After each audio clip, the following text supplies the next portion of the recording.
கர்த்தருடைய பரிசுத்த நாமம் மகிமைப்படுவதாக. ஒரு புதிய மாதத்தையும் கர்த்தர் காண செய்து கிருபையாய் கர்த்தர் நம்மை நடத்தி வந்திருக்கிறார்.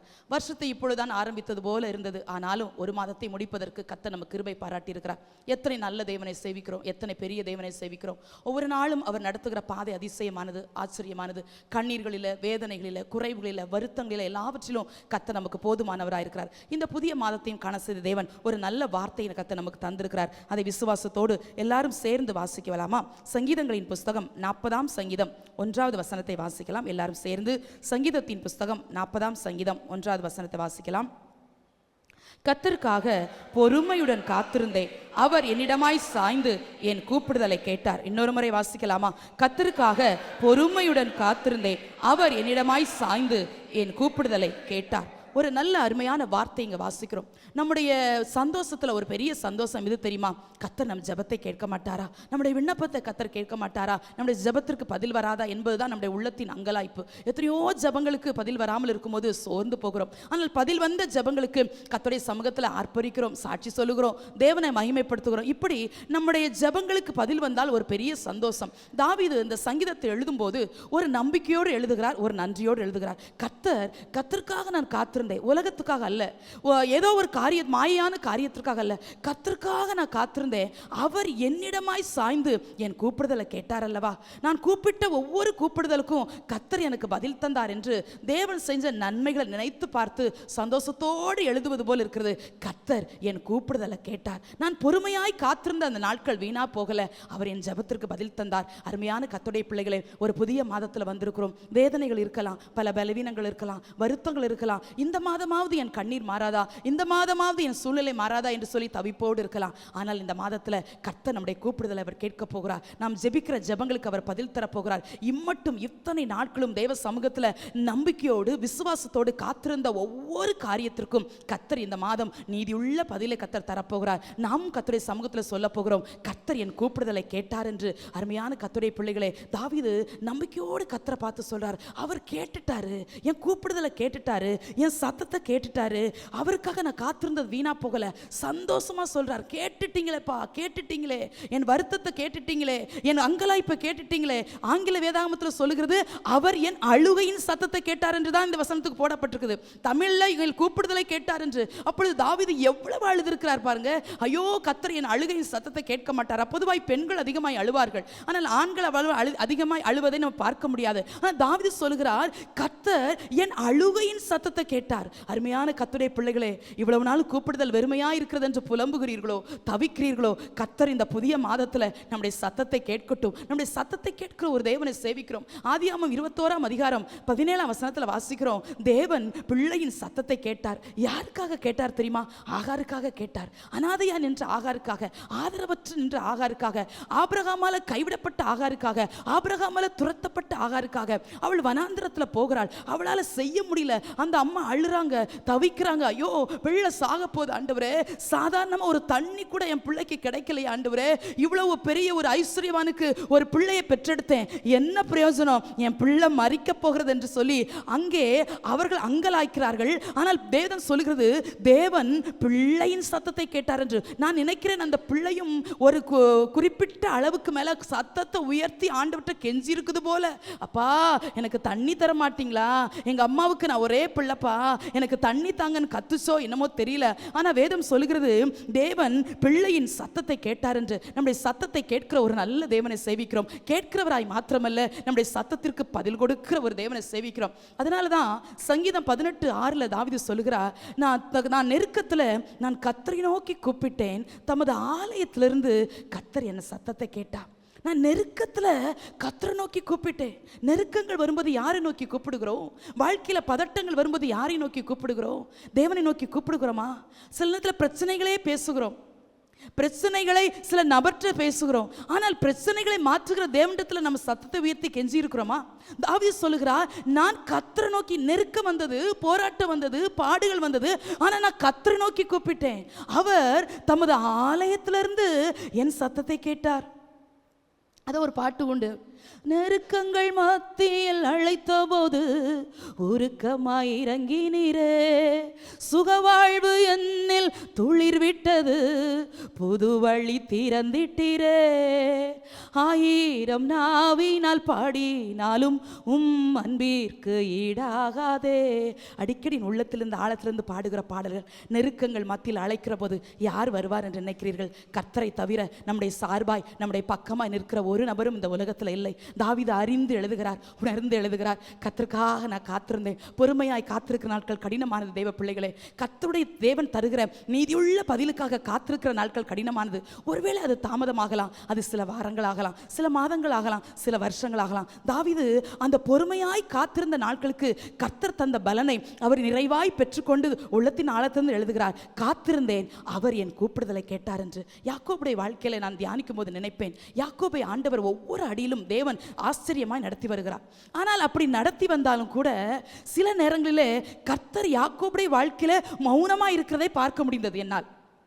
அவர் போகும்போதும் பேசுகிறார், மாமாவாகிய லாபாண்டி வீட்டிலிருந்துக்கவும் பேசுகிறார், மாமா வீட்டிலிருந்து புறப்படும் போதும் பேசுகிறார், வந்த பின்னும் பேசுகிறார். எல்லா சூழ்நிலையும் பேசின தேவன் சில சூழ்நிலைகளே யாக்கோபை பொறுமையாய் காத்திருக்க வைக்கிறார். எனக்கு ஒரு ஆச்சரியமான ஒரு காரியம் யாக்கோபுடைய வாழ்க்கையில் உண்டு. யாக்கோபுக்கு திருமணம். யாக்கோபு லாபாண்டி வீட்டுக்கு ஓடி போய் 7 வருஷம் கழித்து யாக்கோபுக்கு திருமணம். அது யாக்கோபு ஆசையா எதிர்பார்த்து திருமணம், ஆசையா எதிர்பார்த்து ஒரு நல்ல வெட்டிங் டேக்காக யாக்கோபு காத்திருக்கிறார். எனக்கு ராகேல் மனைவியாய் கிடைக்க போகிறாள், நாளைக்கு எனக்கு திருமணம் ஆக போகிறது, நான் சந்தோஷமாய் இவ்வளவு நாளும் நேசித்த ராகேலோடு என் வாழ்க்கை பயணத்தை துவங்க போகிறேன் என்று. ஆனால் காலையில் விழிந்து பார்க்கிறார், அது ராகேல் அல்ல, அது லேயாள். ஆண்டவர் ஒவ்வொரு சூழ்நிலையும் யாக்கோபோடு பேசின தேவன் முந்தின நாள் ராத்திரியே யாக்கோபிட்ட சொல்லியிருக்க வேண்டும் அல்லவா? யாக்கோபே, நீ ஏமாந்துராத, உன் மாமா காலையில் உன்னை ஏமாற்றி விடுவார், ராத்திரியில் உன்னை ஏமாற்றி விடுவார். நீ விடிந்து பார்க்கும்போது லேயாளைத்தான் பார்ப்ப. ஆண்டவர் சொல்லவே இல்லை. ஏன் தெரியுமா? ஆண்டவர் லேயாளுடைய சந்ததியாகிய யூதா கோத்திரத்தில் தான் தேவனே வெளிப்படுகிறார். அது தேவனுடைய சித்தமா இருந்தது.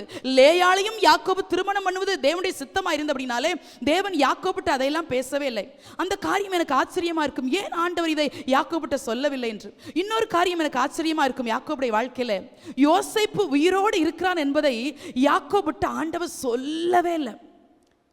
பல வருஷங்களாய் யாக்கோபு நினைச்சார் யோசேப்பு மரித்துதான் போய்விட்டார் என்று. ஒரு சந்தோஷமாவது இருக்கும், என் மகன் எங்கேயோ வாழ்ந்து கொண்டிருக்கிறானே என்கிற சந்தோஷமாவது யாக்கோபுக்கு இருந்திருக்கும், தேவன் சொல்லி இருப்பாரானால். நோ, ஆண்டவர் சொல்லவே இல்லை, மறைத்து வைக்கிறார், பொறுமையாய் காத்திருக்க வைக்கிறார். பிள்ளைகள் தான் போய் தானியம் வாங்கிவிட்டு சொல்லுகிறார்கள், அப்பா யோசேப்பு உயிரோடு இருக்கிறார். அவர் சொல்லுகிறார், அவர் நம்பவே முடியவில்லை. அப்பொழுது இந்த பிள்ளைகள் சொல்லுகிறார், அப்பா யோசேப்பு அனுப்பின வண்டிகளை எல்லாம் பாரும், அவர் உண்மையை வர சொல்லி இருக்கிறார் எகிப்துக்கு, நாம் எல்லாரும் எகிப்துக்கு புறப்பட்டு போகிறோம் என்று சொல்லுகிறார். எனக்கு இந்த காரியங்களை நான் தியானிக்கும் போது வாசிக்கும் போது ஆச்சரியமா இருக்கும். அதிகமாய் நேசித்த யாக்கோபை கூட கர்த்தர் சில காரியத்தில் பொறுமையாய் காத்திருக்க வைக்கிறார். தேவனுடைய பிள்ளைகளை பொறுமையாய் காத்திருக்கிற நாட்கள் கடினமானது. எபிரேயர்ல வாசிக்கிறோம், ஆபிரகாம் பொறுமையாய் காத்திருந்து வாக்குத்தத்தம் பண்ணப்பட்டதை பெற்றான் என்று. தேவன் நல்லவராய் இருக்கிறார். தேவன் உங்களுக்கு சொல்லிய வார்த்தைகள், தேவன் உங்களோடு பேசின வசனங்கள், தேவன் உங்களோடு திட்டமும் தெளிவுமாய் மறுபடியும் மறுபடியும் தம்முடைய வார்த்தையால பேசின வசனங்கள் ஒருபோதும் உங்கள் வாழ்க்கையில பொய் சொல்லாது. அது தாமதித்தாலும் அதற்கு வரும்.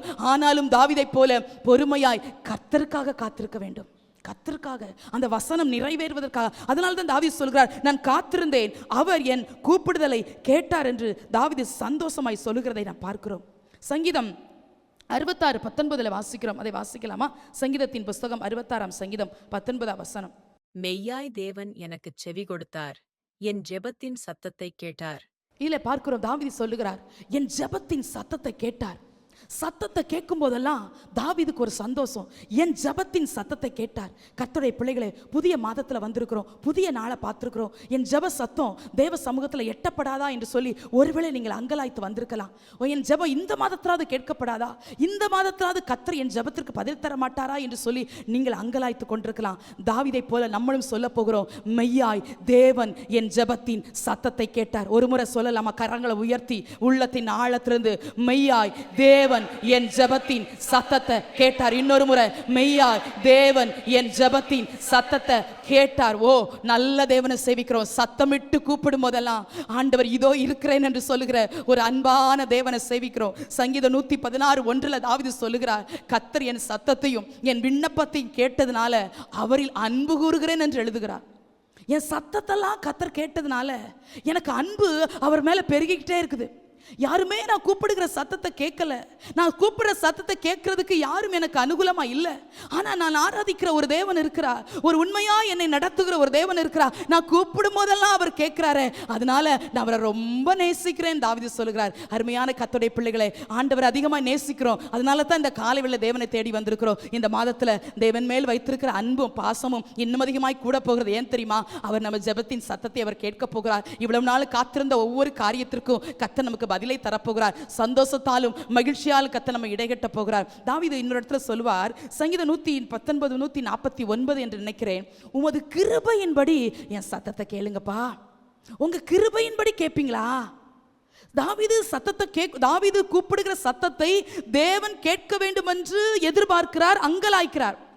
ஆனாலும் ஒரு வார்த்தை சொல்கிறாரு, உங்க கிருபையின்படி என் சத்தத்தை கேளுங்கப்பா. அழகா இருக்குதுல்ல இந்த வார்த்தை, கிருபையின்படி கேட்டுருங்கப்பா.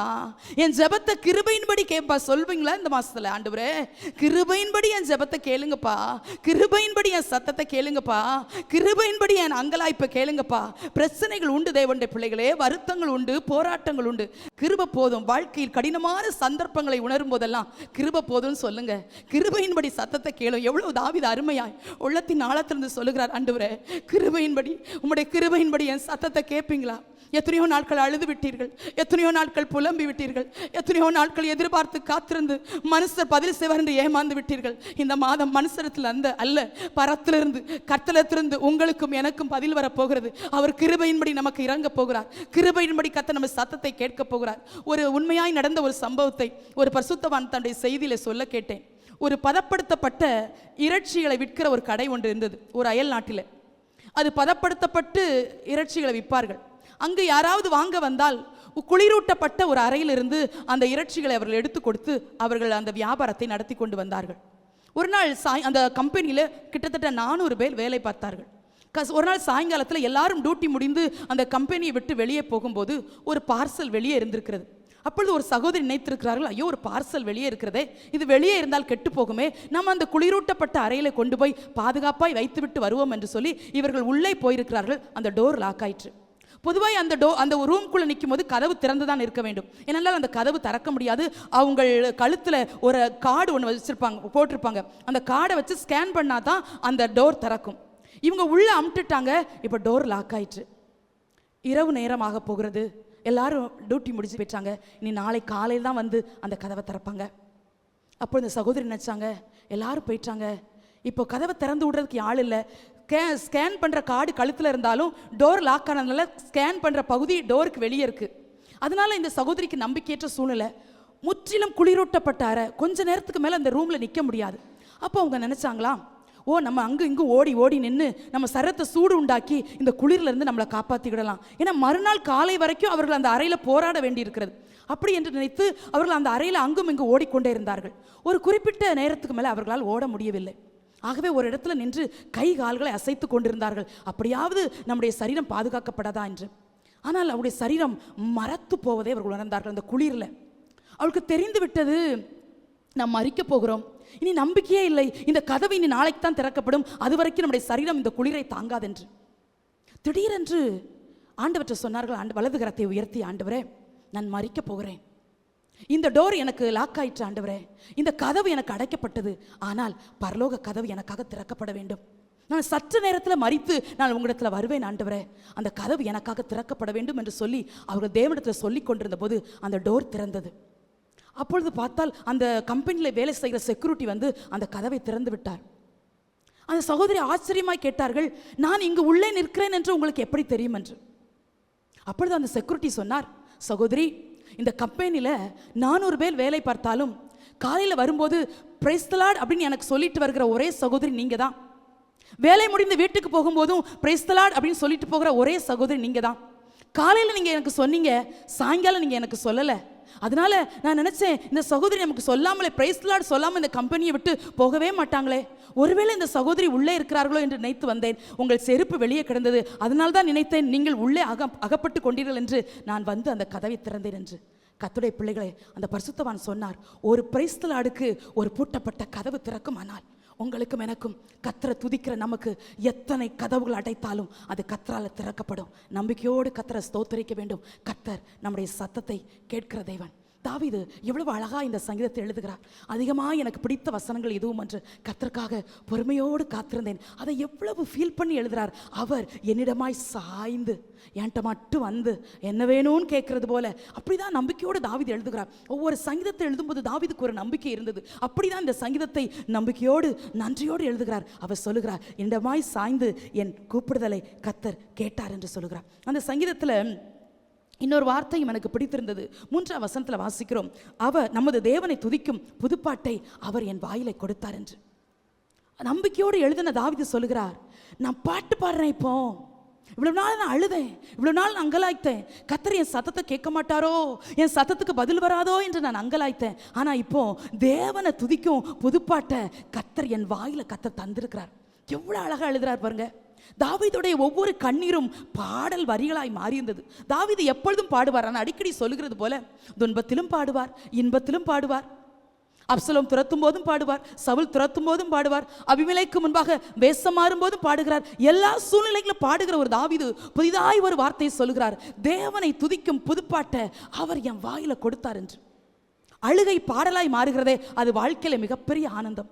1 சாமுவேல் 2ஆம் அதிகாரத்தில் அன்னாள் அம்மா ஒரு பாட்டு ஏற்றி பாடினாங்க. 1ஆம் அதிகாரத்தில் அழுத அதே அன்னாள், அதான் 1 சாமுவேல் 1:27 அன்னாள் அம்மா ஏலிட்ட சொல்றாங்க, இந்த இடத்துல விண்ணப்பம் பண்ணி கேட்ட ஸ்திரீ நாதான், இங்க நின்று அழுத ஸ்திரீ நாதான். நான் கர்த்தரத்துல கேட்டேன், எனக்கு ஒரு ஆண் பிள்ளை வேணும், எனக்கு ஒரு சாமுவேல் வேணும், அதை நான் கர்த்தருக்கு கொடுக்கணும்னு கேட்டேன் அப்படின்னு சொல்லிட்டு தான் 2ஆம் அதிகாரத்தில் அழகா பாடினாங்க. கர்த்தர் அவங்களுக்கு சாமுவேலை தருவாருன்னு அவங்களுக்கு தெரியுமா தெரியாதான்னு தெரியல, ஜெபத்திற்கு பதில் வருகிற வரைக்கும். ஆனா வேதம் சொல்லுகிறது அன்னாள் துக்கமுகமா இருக்கவில்லை என்று.